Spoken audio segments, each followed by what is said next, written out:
ամուսնուս ասում եմ, մի բան եմ մտածել, կարող է միասին ապրենք, ավելի հարմար ստացվի, ասում եմ ոչ, համաձայն չեմ, իմ ծնողները իրենց ընտանիքն են, սա մեր ընտանիքն է, էլ չգիտեմ, ինչքան երկար համոզեցի, դա ամենալավ որոշումն ա եղել, ես իմ 4 երեխաների ապագան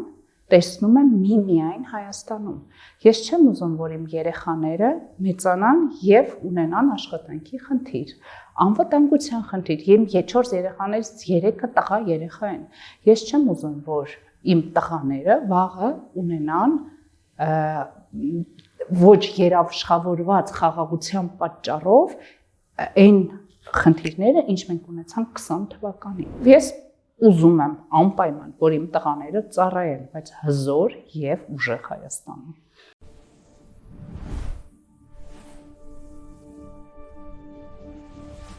Ողջույն,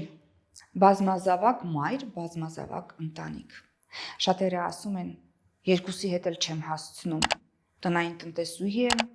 չեմ հասցնում ոչինչ, չեմ հասցնում զբաղվել իմ մասնագիտությամբ, բայց արի ուտես, որ կան մարդիկ, ովքեր ունեն 4 երեխա, հասցնում են տանը, հասցնում են իրենց մասնագիտությամբ աշխատել և առաջ գնալ։ Ուրեմն որն է գաղտնիքը ամեն բան հասցնելու։ Այսօր մենք զրուցելու ենք մի կնոջ հետ, ով հենց այդպիսի կեցվածք ու կենսակերպ ունի։ Նա կբացահայտի հասցնելու գաղտնիքը և կդիպչենք նաև ձեր կողմից շատ սիրելի սկեսուր թեմային։ Եվ իմ զրուցակիցն է Լիլիթ Ղարաջյանը, բարև ձեզ։ Բարև ձեզ։ Լիլիթ ջան, հասցնում եք ամեն բան, ունեք 4 երեխա, ինչպես։ Շատ բարձր է ասված, որ հասցնում եմ ամեն բան, իմ կարծիքով այդպես չի, շատ բաներ կան, որ չեմ հասցնում, բայց հիմնական կարևոր բաները հասցնում եմ, որովհետև ունեմ մեջքից կանգնած շատ կայուն ամուր ընտանիք, սկեսուր, սկեսրայր, ամուսին, մենք ապրում ենք բոլորով միասին, մեծ համերաշխ ընտանիք ենք, իրենք ինձ շատ են օգնում, հակառակ դեպքում չեմ պատկերացնում, կհասցնեի թե ոչ, կամ եթե հասցնեի, ինչ գնով կհասցնեի։ Լիլիթ, խնդրում եմ այս մասին ավելի մանրամասն, քիչ առաջ խոսում էինք, որ երբ նոր էիք ամուսնացել, պայման էիք դրել ձեր ամուսնու առջև բացառապես առանձին ապրելու վերաբերյալ։ Եթե ճանաչեիք իմ ամուսնուն, այդ պայման դնելը չէիք ասի, որովհետև դժվար է նրա առաջ պայման դնելը, բայց ունեինք նախնական պայմանավորվածություն, որ մենք առանձին ենք ապրելու ու դա նրա ցանկությունն էր։ Երբ որ ամուսնացանք, գնացինք առանձին ապրելու, ամեն ինչ շատ հոյակապ էր։ Ծնվեց մեր առաջի բալիկը, իմ սկեսուրը, սկեսրայրը պատրաստական, որ այո, մենք կնայենք երեխային, հոգ կտանենք, դուք ձեր գործերով զբաղվեք ու առանձին էինք ապրում եւ այդ ժամանակ ես ստացա հենց երեխան 3 ամսական էր, ես ստացա շատ լավ առաջարկ, խոշոր ընկերություններից մեկում գլխավոր հաշվապահի առաջարկ ստացա, երբ որ ընտանեկան ժողով արեցինք, որոշեցինք, որ այո, անպայման պետք է ընդունեմ առաջարկը, չնայած որ ես դեմ էի, մտածում էի, որ երեխան փոքր է ու նա իմ առաջնեկն էր, բայց ամուսինս շատ պնդեց, ասեց երեխան մեծանալու է, ոչինչ, մենք կօգնենք, ծնողներս կօգնեն, սկեսուր, սկեսրայրս էլ ասեցին, մենք կօգնենք, հանգիստ գնա աշխատի, որովհետև դահյակի տարբերակը չէի կարողանում հաղթահարել ներքին վախերս։ Եվ ընդունեցի առաջարկը։ Այդպես առանձին ապրում էինք, դժվար էր կենցաղը, երեխային տանել, բերել, ամեն օր ուշ էի վերջացնում, ծնվեց երկրորդ երեխան, էլի այդ նույն օրակարգով առավոտը շուտ արթնանալ, երեխաներին տանել տատիկ-պապիկի մոտ, գնալ աշխատանքի, հետո գնալ գիշերը ուշ բերել, զգացի, որ չեմ դիմանում։ Հիմա գնացել եմ ամուսնուս, ասում եմ, մի բան եմ մտածել, կարող է միասին ապրենք, ավելի հարմար ստացվի, ասում եմ ոչ։ Համաձայն չեմ, իմ ծնողները իրենց ընտանիքն են, սա մեր ընտանիքն է։ Էլ չգիտեմ, ինչքան երկար համոզեցի, ինչ հնարքներ գործադրեցի, բայց վերջում գիտեմ, որ սկեսուր սկեսրարից համոզեցի, իրենք ասեցին, որ միասին ապրենք, ավելի լավ կլինի, ու այդպես գնացինք, տեղափոխվեցինք բոլորով մեկ տանը, համերաշխ սկսեցինք ապրել, ես հանգիստ արդեն իմ կարիերայով ու երեխաներով ավելի հանգիստ էի։ Պատկերացրեք այդ ժամանակը, որ պետքա տրանսպորտով ճանապարհին ծախսեինք գնայինք երեխաներին բերելու, էլ չկա, գալիս էի տուն, արդեն երեխաներս կերած, հագնված ու ինձ մնում էր միայն վայելել երեխաներին։ Դա ամենալավ որոշումն ա եղել իմ կյանքի, որ ես կայացրել եմ։ Բոլոր իմ ընկերուհիներին էլ եմ ասում, որ հարցնում են ոնց ես հասցնում 4 երեխայի հետ, ասում եմ, որտեղ ունեմ լավ կեսուր եւ սկեսրայր։ Դա այդպես եմ հասցնում ու շատ գոհ եմ ներկա վիճակից։ Կա կարծիք, որ երկրորդ երեխայից ավելի պարագայում զբաղվածությունը նույնն է, ֆինանսական ծախսի տարբերությունը փոքր, հետևաբար եթե արդեն ունես 2 երեխա, այնքան զբաղված ես եւ արդեն այնքան հոգսաշատ, որ դրանից ավելը խնդիրները չեն կրկնապատկում, այդպես է թե ոչ։ Երկրորդից չեմ ասի, բայց երրորդից հետո նույնն է, հաստատ նույնն է, այսինքն 3 թե 4 տարբերություն չկա, բայց միևնույն ժամանակ ասեմ, որ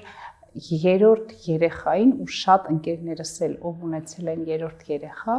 գիտակցությունը ուրիշ է, էմոցիաները ուրիշ են երրորդ երեխայից հետո, արդեն մի քիչ ոնց որ առաջ երկրորդը պլան կատարենք, պետք է ունենանք, իսկ երրորդը, չորրորդը դրանք գիտակցված որոշումներ են եւ դրա հետ ապրած էմոցիաներն են շատ տարբերվում, ավելի գիտակից, ավելի հասուն, ավելի գնահատող ամեն մի վայրկյանը նրանց հետ ու դա է պատճառը, որ ես աշխատանքից հետո փորձում եմ նրանց հետ ոչ թե ժամանակի քանակ լրացնեմ, այլ որակ լրացնեմ, բայց ելի եմ ասում, չի կարող դա անել, եթե ես գայի տուն եւ տեսնեի, որ ունեմ կենցաղային հարցեր լուծելու։ Դրանում ինձ շատ օգնում է իմ սկեսուրը։ Ես գալիս եմ տուն եւ ամբողջությամբ տրվում եմ իմ երեխաներին ու բոլորին խորհուրդ եմ տալիս ապրել սկեսուրների հետ։ Ընտանիքում քանի երեխա կա, դա ազդում է երեխաների մտածելակերպի, աշխարհընկալման, դաստիարակության վրա։ 1 երեխա, 2 թե 4-ը, այդ բազմազավակ ընտանիքներում մեծացած երեխաները իրենց բնավորությամբ, ապրելակերպով տարբերվում են, որովհետև ընդունված է համարել, որ ընտանիքներում, որտեղ 1 երեխա է մեծանում, հիմնականում էգոիստ են լինում։ Իսկ օրինակ բազմազավակ ընտանիքում մեծացած երեխաների բնույթը ինչպիսին է լինում։ Գիտեք, ես ունեմ այն համոզմունքը, որ կապ չունի երեխան, 1-ն է, 2-ն է, թե 4-ն է։ Երեխան յուրովի է, ամեն երեխա յուրովի է ծնվում արդեն իր մեջ դրված կոդերով, այսպես ասեմ, հետո հղկվում են, փոխվում են մի քիչ, բայց հիմքը այլ է։ Եվ բոլոր երեխաների ունեն ընդհանրություններ, բայց որպես անհատականություն բոլորը տարբեր են։ Օրինակ իմ երեխաներից փոքրը, 4-ը շատ փոքր է դեռ, բայց 3-ը լրիվ տարբեր են ու նույնիսկ դպրոցները ես իրենց համար լրիվ տարբեր դպրոցներ եմ ընտրել, հաշվի առնելով նրանց առանձնահատկությունները։ Այսինքն հարմարությանը չենք նայել, որ բոլորը լինեն նույն դպրոցում, մեզ հարմար լինի տանել բերելը, այլ այս երեխան ունի այս ուղղվածությունը, այսպիսի կառուցված իր էմոցիոնալ կամ պահվածքով այդ ամենը հաշվի առնելով ընտրել ենք նրանց դպրոցները, ամեն երեխա յուրահատուկ է ու յուրօրինակ է։ Այնուամենայնիվ բազմազավակ ընտանիքների երեխաները շատ ավելի արագ են կարողանում ադապտացվել նոր միջավայրին։ Մանավանդ փոքրերը։ Այո, այդպես է։ Փոքրերը շատ,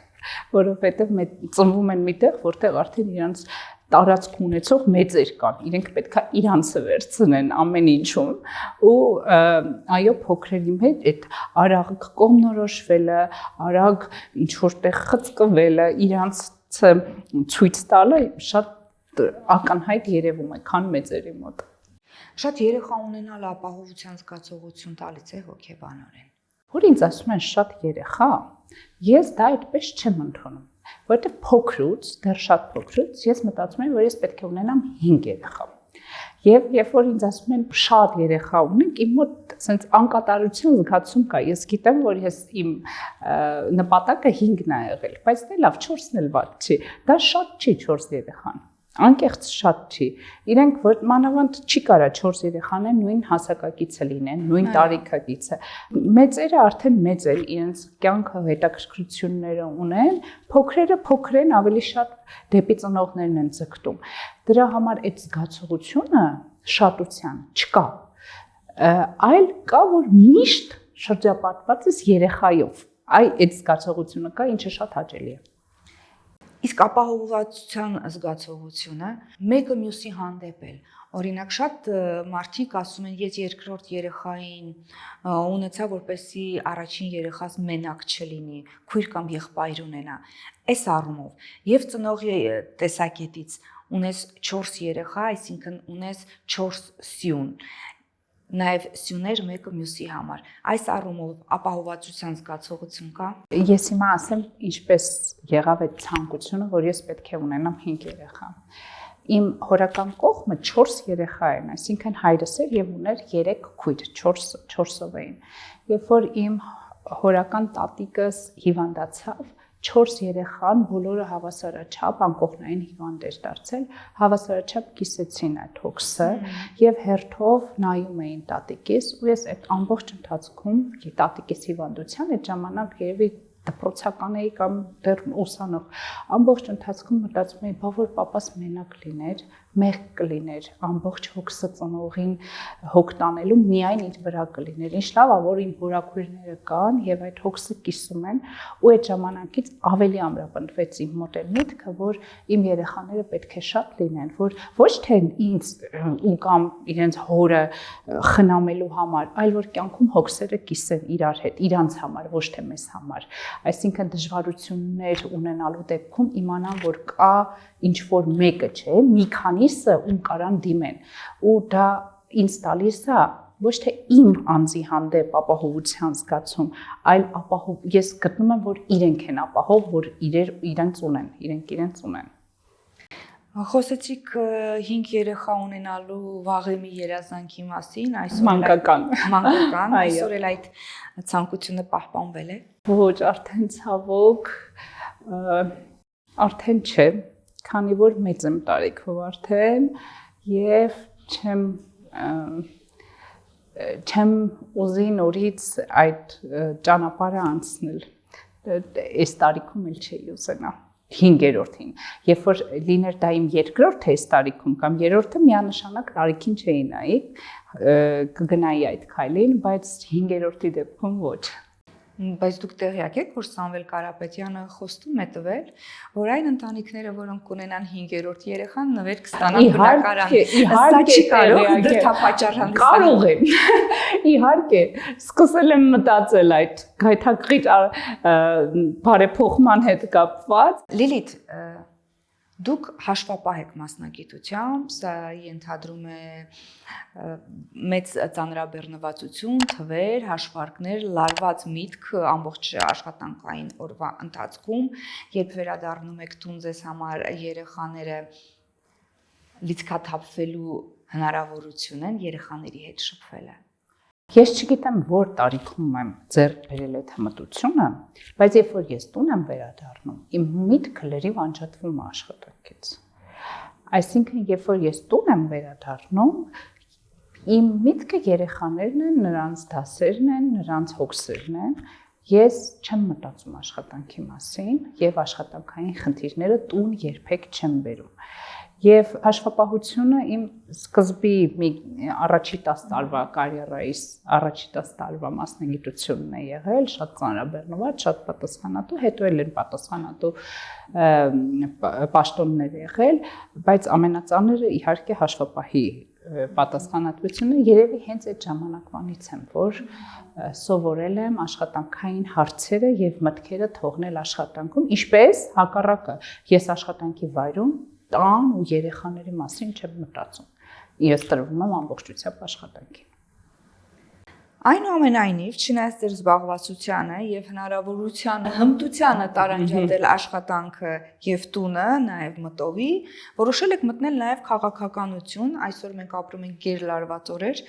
արդյոք նաեւ քաղաքական առումով կարողանում եք ձեր միտքը անջատել, երբ մտնում եք գրասենյակ կամ տուն, կարողանում եք տարանջատել մտովի նաեւ այս ասպարեզը ձեր գործունեության։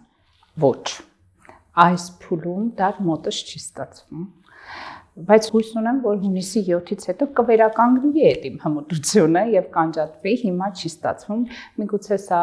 մենք քաղաքականության մեջ երբեք չենք եղել, ես ամեն դեպքում, սա իմ համար լրիվ նորություն է, միգուցե դա է պատճառը, դրա համար ուղեղը այդ ուղղությամբ նաև կարևորության աստիճանը կապ ունի, էլի աշխատանքը դա ինչ որ լոկալ աշխատանքային հարցերը լոկալ խնդիրներ են, նույն ֆինանսական հարցերը, կազմակերպությանը վերաբերել։ Իսկ քաղաքականության մեջ իմ մտնելը դա զուտ գաղափարական է եղել, որովհետև ես ճանաչելով այդ մարդկանց գաղափարները կիսելով որոշել եմ այդ քայլը անել եւ ինքս էլ իմ լուման դնել, սա գաղափարի պայքար է եւ ըստ ինձ դա շատ մասշտաբային է, չենք կարող համեմատել կազմակերպության ֆինանսների կամ կազմակերպության աշխատանքային հարցերի հետ։ Դա է պատճառը միգուցե սա ինքնության պահ է, դա իմ երեխաների ապագայի հարցն է, շատ մտածելու բաներ կան եւ միգուցե դա է պատճառը, որ չեմ կարողանում դեռևս տարանջատել աշխատանք տուն ու դա չեմ համարում երևի աշխատանք, դա է պատճառը։ Լիլիթ, դուք նաև որոշել եք մտնել քաղաքականություն, մի ասպարեզ, որտեղ երբևէ չեք եղել եւ ընտրել եք Ուժեղ Հայաստան կուսակցությունը, ինչու։ Արդյոք այս կուսակցության անդամ լինելը բազմազավակ մայր լինելու հետ առնչվող կետեր ունեն։ Արդյոք ձեր պատասխանատվությունը ձեր 4 երեխաների հանդեպ եղել է դրդապատճառ հենց այս կուսակցության անդամ դառնալու համար։ Կապ ունեն մեկը մյուսի հետ։ Կարելի է ասել, այո, հիմա բացատրեմ։ Տեսեք, մինչև հիմա միշտ եղել է ոչ ներկա իշխանությունները, ոչ նախկինները։ Բա ով։ Երբ որ Ուժեղ Հայաստանը ներկայացրեց քաղաքական հայտ, իմ համար պարզերով հենց Ուժեղ Հայաստանը ու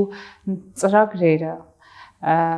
տնտեսական ծրագրերը, անվտանգային ծրագրերը, սոցիալական բոլոր ծրագրերը ինձ համար շատ ընդունելի իրատեսական ծրագրեր էին, որոնց հավատալով եւ ես հավատում եմ, որ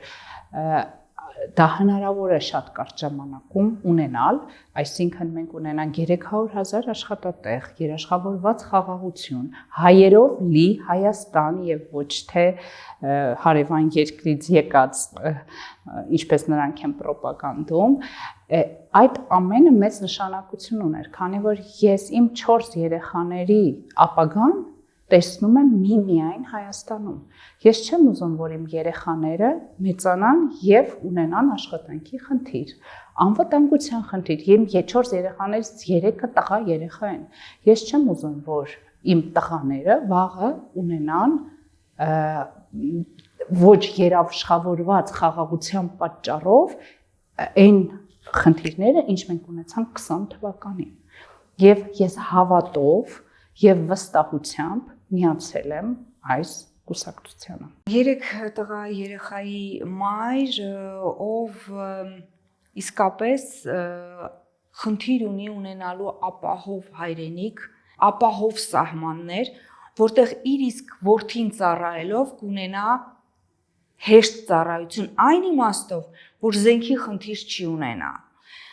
Դավաճանված կետերի խնդիր չի ունենա։ Այս մասին եկեք խոսենք։ Այսինքն ինչ հոգսեր եւ ինչ մտավախություններ այսօր ունի հայ կինը, ով ունի տղա, որդի, ով հետագայում պիտի գնա բանակ։ Հիմա հայ կինը արդարացիորեն, երբ որ լսում է, որ իր տղան պետք է արդեն կամ մոտենում է տղայի բանակ գնալու տարիքը, սարսափում է։ Չի ուզում, վախենում է, որովհետև տեսել է 20 թվականը ընդամենը եղել է 5.5 տարի առաջ։ Մենք տեսել ենք, որ մեր զինվորները պատնեշ են ծառայել երկնքից թափվող այդ ռումբերի դիմաց։ որ մի ծնողը, որ մի մայրը չի վախենա դրանից, բայց միևնույն ժամանակ ես տեսնում եմ, որ պետք է տղաները ծառայեն ու պատիվ լինի իրենց համար գնալ բանակ ծառայելը։ Իսկ մայրը պետք է հանգիստ լինի այդ ընթացքում եւ ոչ թե անընդհատ մտածի, որ վայ կարող է պատերազմ լինի, վայ կարող է նորից ինչ որ սահմանին անհանգստություններ լինեն։ Տղայի համար ծառայելը դա երկու նպատակ ունի։ Առաջինը գիտակցումը հայրենիքին, որ առաջի պաշտպանը ինքն է, եւ երկրորդը ինքնակոփման, որպես տղամարդ կայանալու համար շատ կարեւոր է։ Այդ իսկ պատճառով ես ուզում եմ անպայման, որ իմ տղաները ծառայեն, բայց հզոր եւ ուժեղ Հայաստանում։ Չմոռանանք նաև տվյալ խաղաղության, այսպես մեզ հրամցվող խաղաղության ընթացքում մոխրացան 15 զինվորներ, անհասկանալի պատճառներով։ Այո, խաղաղության ընթացքում, ասածս դա է, խաղաղությունը պետք է թղթի վրա գրված չլինի, խաղաղությունը պետք է մենք զգանք ամեն օր եւ վստահ լինենք դրանում։ Լիլիթ, դուք ձեր մանկահասակ երեխային թողնելով վստահելի իսկեսուրի մոտ գնացիք աշխատանքի ընդունեցիք առաջարկը կնոջ համար, մոր համար, մարդու համար որքանով է կարևոր իր զբաղվածությունը ունենալ, իր անկախ ֆինանսների միջոցները ունենալ, աշխատատեղ ունենալ ի վերջո։ Ես կարծում եմ, որ աշխատելը կարևոր չի, պատասխանատու կլինի, թե մի քիչ ավելի քիչ պատասխանատվությամբ աշխատանք կլինի, կարևոր է կնոջ համար, որովհետև կինը պետք է տնից դուրս գա, ռեալիզացվի եւ չպետք է ունենա խնդիր աշխատանք գտնելու։ Հիմա տեսեք, պաշտոնապես գրանցված է, որ մեր մոտ 174,000 գործազուրկ կա, բայց իրականում այդպես չէ։ Մեր 25-ից 54 տարեկանների շրջանում կա մոտավորապես 300,000 մարդ, ով չունի աշխատանք, բայց չի համարվում գործազուրկ, քանի որ գործազուրկներ պաշտոնապես համարվում են այն մարդիկ, ովքեր գրանցվել են որպես գործազուրկ, բայց վստահորեն մենք դուք էլ ունեք, չէ՞, ծանոթներ, որ աշխատանք ուզում են, բայց որևէ տեղ ինքը գրանցված չի որպես գործազուրկ։ Այնպես որ Հայաստանում ներկայումս ոչ թե 300,000 աշխատատեղ կա, այլ 500,000 աշխատատեղ կա։ Իրական աշխատատեղերի քանակը պահանջարկը շատ ավելի շատ է, քան մեր վիճակագրությունն է ցույց տալիս։ Եվ շատ կարևոր է, որ յուրաքանչյուր տնային տնտեսուհի, ով ունենա ցանկություն, ու այդպիսիք հավատացեք շատ են, կարողանա հեշտությամբ գտնել իրեն հարմար եւ արժանապատիվ աշխատանք եւ ոչ թե ուղղակի գնա այնքան որ տնից դուրս գալու համար։ Փաստորեն թեզը, որ 300,000 աշխատատեղ ունենալու պարագայում ովքեր պիտի աշխատեն, տապալվում է, որովհետև այսօր աշխատանքի կարիք ունեցող մարդիկ ավելի քան 300,000-ն են, շուրջ 500-ը։ Այո, եթե միայն 25-ից 54 տարեկանների շրջանակում մենք ունենք 300,000 չաշխատող մարդ, ովքեր գրանցված չեն որպես գործազուրկ։ Տեսեք Լիլիթ, կնոջ համար հեշտությամբ իրեն հարմար աշխատանք գտնելը եւ ոչ միայն կանանց համար, քաղաքացիների համար աշխատանք գտնելը ոչ միայն ապահովում է իրենց բարեկեցությունը, զբաղվածությունը, այլ նաեւ իրեն հետ բերում է տնտեսական աճ։ Այս մասին էլ խոսենք։ Տնտեսապես ապահով երկրում երեխա մեծացնելը եւ շատ աղքատներ ունեցող պետության մեջ երեխա դաստիարակելը սրա կարևորության մասին, այսինքն ունենալ պետություն, որը տնտեսապես վերելք է ապրում եւ գնում է դեպի կայունության, եւ պետություն, որտեղ աղքատությունը միայն գլխի մեջ է հաղթահարվում։ Այո, դուք պատկերացրեք մի հասարակություն, որտեղ աղքատությունը չկա կամ ավելի